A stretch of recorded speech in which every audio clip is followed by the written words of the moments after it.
Hello दोस्तों, कैसे हैं आप सभी। आशा करता हूं कि आप सभी बहुत अच्छे होंगे। दोस्तों, इस वीडियो में हम बात करने वाले हैं सिंटैक्स के बारे में। आपको क्या करना है, सिंटैक्स के क्वेश्चन दिए गए हैं, आपको ये सिंटैक्स के मिक्स क्वेश्चन दिए गए हैं। दोस्तों, ये क्वेश्चंस मैंने उठाए हैं, आप मैं बताऊं आपको, क्वेश्चन बैंक से मैंने क्वेश्चंस लिए हैं जो कि आपको प्रीवियस ईयर में कभी ना कभी पूछे गए हैं। ये क्वेश्चंस है, उनकी लिस्ट है। आप क्या करेंगे, इन क्वेश्चंस को बनाना सीखेंगे। आपको बताना होता है सिंटैक्स में कि सेंटेंस में क्या एरर है और उसमें क्या हम ठीक कर सकते हैं। एरर को ठीक करके हमको सेंटेंस को ठीक करना होता है। तो आइए शुरू करते हैं। पहला सेंटेंस है दोस्तों, देखो, one should keep his word. One का मतलब होता है दोस्तों प्रत्येक या कोई, और शुड कीप हिज वर्ड मतलब अपने शब्दों को रखता है या अपना वायदा निभाता है। दोस्तों, आपको पता है जब कभी भी आपका सेंटेंस में आपका ये नाउन दिया जाएगा वन, तो उसका जो आपके पास चेंज करने के बाद पजेसिव केस होगा ना, तो उसका पजेसिव केस आपको क्या लिखना है, वंस लिखना है, ONE और एपोस्ट्रोफी कॉमा एस। वन का आपको पजेसिव केस क्या लिखना होता है, वंस लिखना होता है। तो क्या हो जाएगा, हिज के स्थान पर दोस्तों हो जाएगा वंस। आप सेंटेंस को करेक्ट कैसे बनाओगे, वन शुड कीप ऑन्स वर्ड। ठीक है, वन शुड कीप ऑन्स वर्ड, ये इसका सेंटेंस सही हो जाएगा दोस्तों। ठीक है, अगला देखो दोस्तों, दूसरा नंबर क्या है, he is fond to read novels. वह, नॉवेल्स मतलब दोस्तों क्या है, उपन्यास पढ़ने का शौकीन है। आपने एक वर्ड सुना होगा फॉन्ड ऑफ। फॉन्ड के साथ जब ऑफ प्रपोजिशन लगाते हैं तो इसका जो मतलब होता है वो होता है शौकीन। ठीक है, तो आपने देखा कि यहाँ क्या है, टू लगा हुआ है, तो आपको जब करेक्ट करना है तो क्या करोगे, आप टू को हटा के ऑफ लगा दोगे। फॉन्ड ऑफ माने क्या होता है, शौकीन होता है। ठीक है, अगला सेंटेंस है दोस्तों, देखो अगला क्या है, ही कॉन्ग्रेचुलेटेड फॉर माई सक्सेस। उन्होंने मुझे मेरी सफलता के लिए बधाई दी। तो दोस्तों, कॉन्ग्रेचुलेशन के बाद जो प्रपोजिशन हम लगाते हैं, वो हम ऑन का प्रयोग करते हैं। ही कॉन्ग्रेचुलेटेड ऑन माई सक्सेस। उन्होंने मुझे मेरी सफलता पर बधाइयाँ दी। ठीक है, कॉन्ग्रेचुलेटेड के बाद क्या होता है, ऑन प्रपोजिशन का प्रयोग होता है दोस्तों। ठीक, अगला देखो दोस्तों, सीप्स लिव इन फ्लॉक। मतलब सीप्स माने होता है दोस्तों भेड़ है। आपको पता है कि जो सीप बर्ड होता है ना दोस्तों, इसका हम प्लूरल भी सीप होता है और सिंगुलर भी सीप होता है। इसमें कभी भी आप क्या नहीं लगाओगे, एस नहीं जोड़ते हो प्लूरल बनाने के लिए। तो आप क्या करोगे, सीप लिव इन फ्लॉक मतलब होता है दोस्तों झुंड। भेड़ें झुंडों में रहती हैं। सीप लिव इन फ्लॉक्स। ठीक है, तो ये ठीक हो जाएगा। ओके, अगला फिफ्थ वाला देखो दोस्तों, although he is poor. Although का मतलब होता है दोस्तों यद्यपि वह गरीब है किंतु वह ईमानदार है। दोस्तों, बट का जो प्रयोग होता है ना दोस्तों, वो अंतर दिखाने के लिए, कॉन्ट्रास्ट बताने के लिए किया जाता है।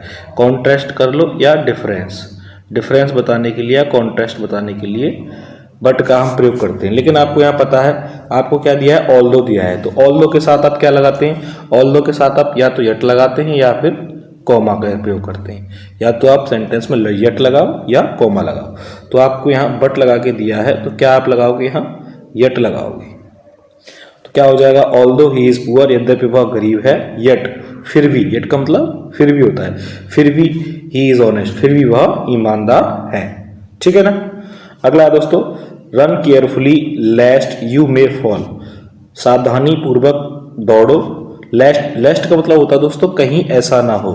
लेस्ट का मतलब कहीं ऐसा ना हो। आपको दो चीजें ध्यान रखनी है दोस्तों, कि लेस्ट के बाद कभी भी सेंटेंस जो है वो नेगेटिव नहीं होता है। लेस्ट के बाद कभी भी सेंटेंस पीछे वाला आने वाला नेगेटिव नहीं होगा। और लेस्ट के बाद दोस्तों जो हेल्पिंग वर्ब इस्तेमाल होगी ना सेंटेंस के अंदर, वो केवल और केवल शुड ही लिखी जाएगी।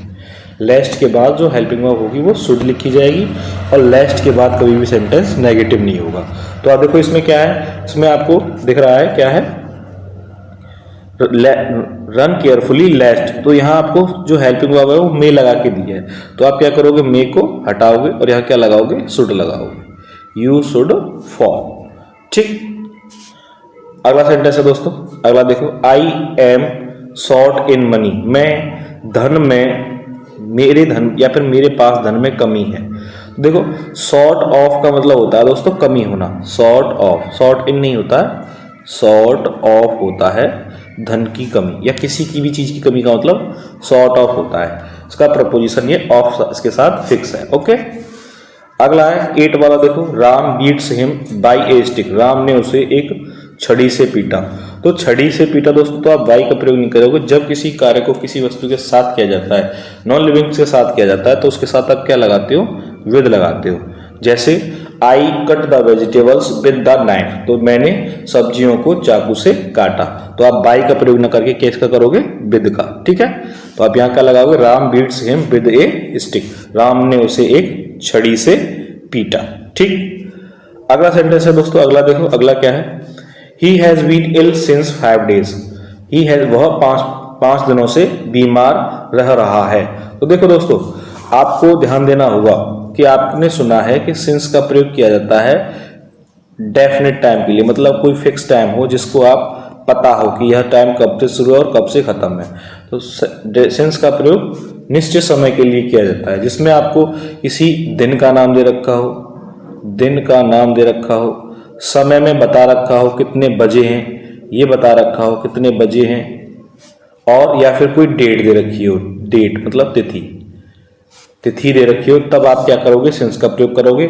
अदरवाइज में आप दोस्तों इंडेफिनिट टाइम के लिए, किसी भी इंडेफिनिट टाइम के लिए किसका प्रयोग करते हैं, फोर का प्रयोग करते हैं। तो he has been ill since 5 days, तो वह 5 दिनों से बीमार है। तो हमें नहीं पता है कि वो 5 दिन कौन से हैं, 5 दिन वो किस डेट से शुरू हो रहे हैं, मंडे से शुरू हो रहे हैं, संडे से शुरू हो रहे हैं, किस दिन से शुरू हो रहे हैं, हमें नहीं पता है। तो आप क्या लगाओगे, सिंस की जगह पर 4 लगाओगे। ठीक है, he has been ill for 5 days, वह 5 दिनों से बीमार रह रहा है। ठीक, अगला सेंटेंस है दोस्तों, अगला है देखो 10 नंबर। देखो he has received a letter, उसने एक पत्र प्राप्त किया है। तो देखो दोस्तों, आपको पता है कि यदि किसी वाक्य में यस्टरडे वर्ड आया है, यस्टरडे वर्ड जो होता है दोस्तों वो दिखाता है पास्ट को, और यस्टरडे जिस किसी में भी आया हो तो आप उसमें उस सेंटेंस को आप पास्ट इंडेफिनिट में ही बनाओगे। तो आप क्या करोगे, ही हैज रिसीव्ड लगा हुआ है तो आप इसमें से हैज को हटाओगे, तो क्या हो जाएगा, he received a letter yesterday, उसने एक पत्र कल प्राप्त किया है, या उसने एक पत्र कल प्राप्त किया। ठीक है, तो आप क्या हो जाएगा, हैज हटा दोगे और पूरा सेंटेंस ऐसे बन जाएगा, he received a letter yesterday. Okay, अगला सेंटेंस है दोस्तों 11 देखो, each of us have finished our work, each of us have finished our work. आपको पता है दोस्तों, ईच ऑफ का प्रयोग भी जब कभी भी किया जाएगा, ईच ऑफ का मतलब होता है में से एक, तो अस आया है तो हम में से सभी, ईच का मतलब सभी के लिए होता है, तो हम में से सभी हैव फिनिश्ड आवर वर्क, ने अपना कार्य पूरा कर लिया है। तो आपको ध्यान रखना है, each of I, every of I, या फिर नन ऑफ आई, तो इनके बाद में जो हेल्पिंग वर्ब आती है दोस्तों वो क्या आती है, सिंगुलर हेल्पिंग वर्ब आती है। तो आप क्या कर दोगे, each of has, each of us has finished our works. Okay, अगला है दोस्तों, अगला 12 देखो, 12 में क्या करना है आपको, हिज हेयर्स आर करली, उसके जो बाल हैं वो कैसे हैं दोस्तों, करली हैं। तो आपको क्या करना है, आपको पता है हेयर्स का जो प्लूरल होता है वो हेयर ही रहता है, तो आप हेयर्स का हेयर ही लिखोगे, और इनके साथ में क्या होता है, सिंगुलर वर्ब का हम प्रयोग करते हैं। तो आपका सेंटेंस क्या हो जाएगा, ठीक करोगे जब, तो ये हो जाएगा, his hair is curly, his hair is curly. Okay, अगला सेंटेंस है दोस्तों, अगला देखो, milk is more preferable than coffee, जो दूध है वो क्या है, कॉफी से ज्यादा पसंदीदा है। आपको पता है दोस्तों, जो प्रेफरेबल वर्ड है वो खुद में ही कंपैरेटिव होता है, तो इससे पहले आपको मोर लगाने की कोई भी जरूरत नहीं है। और जो सेंटेंस में प्रेफरेबल मतलब मोर लगाने की जरूरत नहीं है, और आपको पता है प्रेफरेबल के बाद प्रपोजिशन टू का प्रयोग किया जाता है तुलना के लिए। ठीक है ना, जैसे सीनियर हुआ, जूनियर हुआ, और सुपीरियर हुआ, पीरियर हुआ, इन शब्दों के बाद हम क्या लगाते हैं, टू लगाते हैं, देन का प्रयोग नहीं करते हैं। तो सेंटेंस ठीक कैसे होगा दोस्तों, ऐसे हो जाएगा, milk is preferable to coffee, दूध कॉफी से ज्यादा पसंदीदा होता है। ठीक है, अगला सेंटेंस है दोस्तों, अगला देखो क्या है 14, he is a MP, he is a MP.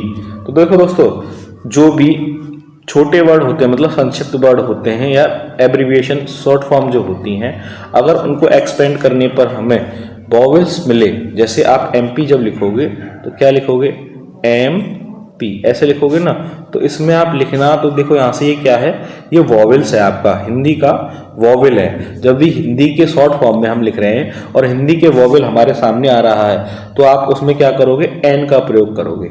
ठीक है, जैसे मैंने लिखा S D M, S D M, तो आप जब एस लिखोगे तो कैसे लिखोगे, एस ऐसे लिखोगे ना, तो फिर आपको इसके पहले क्या लगाना पड़ेगा, एन एस डी एम। ठीक है ना, तो यहां आप जब सेंटेंस को सही करोगे, ए इसमें आर्टिकल लगा के दिया है, तो इसकी जगह पर क्या आएगा, एन आएगा, ही इज एन एमपी। ठीक है, मेंबर ऑफ पार्लियामेंट। ओके, अगला सेंटेंस है दोस्तों, we should not listen the advice of a false friend, हमें एक झूठे मित्र की सलाह को नहीं सुनना चाहिए। तो देखो दोस्तों, लिसन के बाद आपको पता है, लिसन के बाद क्या होता है, प्रपोजिशन टू का प्रयोग करना होता है। We should not listen to मतलब नहीं सुनना चाहिए या ध्यान नहीं देना चाहिए, advice of a false friend, एक झूठे मित्र की सलाह पर। ओके, तो आपको क्या करना है, लिसन के बाद टू लगा देना है। अगला सेंटेंस है दोस्तों, अगला देखो 16, if I were you I would never have done that, अगर मैं तुम होता तो मैं ऐसा कभी नहीं करता। तो देखो दोस्तों, जहां भी आपको काल्पनिक कंडीशन, इमेजिनरी कंडीशन दिखाने को आ जाए, तो वहां आपको हेल्पिंग वर्ब में क्या करना होता है, हेल्पिंग वर्ब में आप वर्ब का प्रयोग करते हैं। तो आप आई के साथ क्या लगाओगे, इफ आई वर यू, यदि मैं तुम होता, I would never have done that, तो मैं ऐसा कभी नहीं करता। ठीक है, तो आप क्या करोगे, इफ आई वर यू हो जाएगा। ठीक है, अगला है दोस्तों 17, देखो, he is eligible to the post, वह इस पद के लिए योग्य है। तो आपको पता है कि कोई भी पोस्ट होती है तो उसके लिए योग्यता रखने के लिए आप किसका प्रयोग करते हो, फोर का, मतलब आप उसकी योग्यता बता रहे हो, तो आप एलिजिबल फॉर द पोस्ट करोगे ना, मैं उस पद के लिए, है ना, क्योंकि आपको सेंस भी तो उसमें ये आ रहा है, मैं उस पद के लिए क्या हूं, योग्य हूं। तो टू की जगह आप क्या लगाओगे, फोर लगाओगे। ओके, अगला सेंटेंस है दोस्तों, why you were absent last Monday, तुम पिछले सोमवार को अनुपस्थित क्यों थे। तो देखो दोस्तों, आपको पता है कि इंटेरोगेटिव है, और आपने ये भी पढ़ा है कि इंटेरोगेटिव सेंटेंस जो होता है वो किस स्ट्रक्चर को फॉलो करता है, सबसे पहले WH वर्ड आएगा, उसके बाद क्या आएगा, हेल्पिंग वर्ब आएगा, उसके बाद सब्जेक्ट आएगा, सब्जेक्ट, उसके बाद क्या आएगा, मेन वर्ब आएगा। तो देखो दोस्तों, इसमें क्या हुआ है, इसमें आपको WH वर्ड दे रखा है, उसके बाद क्या है, उसके बाद आपको कर्ता दे रखा है, तो आपको क्या करना है, चेंज कर देना है। आपको क्या करना है, HV को आगे रखना है और कर्ता को बाद में रखना है। तो क्या हो जाएगा, वाई यू इधर आ जाएगा और वर पहले से हो जाएगा, why were you absent last Monday, why were you absent last Monday, तुम पिछले सोमवार को अनुपस्थित क्यों थे। ठीक है, अगला है दोस्तों, देखो क्या है, द टीचर आस्क्ड हिम, अध्यापक ने उससे पूछा, व्हाट वाज ही डूइंग, वह क्या कर रहा है। तो देखो दोस्तों, आपको पता है, मैंने आपको नरेशन भी पढ़ाए हैं, जो WH वर्ड होता है दोस्तों, अगर किसी रिपोर्टेड स्पीच में WH वर्ड आया है तो WH वर्ड को आप क्या बनाते हो, उसका कनेक्टिंग वर्ड बना देते हो, और पीछे वाले शेष सेंटेंस को आप एक अफर्मेटिव सेंटेंस के रूप में लिखते हो। तो देखो, जब ये कनेक्टिंग वर्ड बन गया तो पीछे वाला सेंटेंस बचा आपके पास, वॉज ही डूइंग, जो कि आपको केस में लिखा हुआ है, इंटेरोगेटिव स्ट्रक्चर में लिखा हुआ है, जो कि बिल्कुल भी सही नहीं है। तो आपको क्या करना है, पहले कर्ता आगे लेना है, तो ही वाज और क्या हो जाएगा, डूइंग, ही वाज डूइंग, और आपको फुल स्टॉप लगाना है, ना कि आपको क्वेश्चन मार्क लगाना है। ठीक है, फुल स्टॉप ही आप लगाओगे, इसमें इस्तेमाल क्या करोगे, फुल स्टॉप इस्तेमाल करोगे। ओके, लास्ट है दोस्तों, लास्ट देखो क्या है, माई पेन्स निब इज ब्रोकन, मेरी पेंसिल की निब जो है वो क्या है, टूट गई है।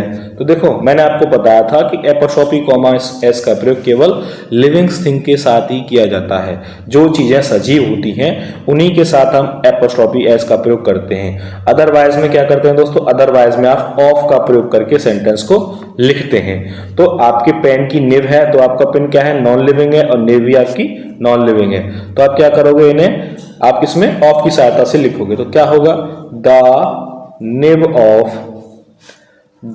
निब ऑफ माई पेन, मेरे पेंसिल की निब, और इज ब्रोकन, टूट गई है। पीछे आप सेंटेंस ऐसे लिख सकते हैं, ठीक है, the nib of my pen.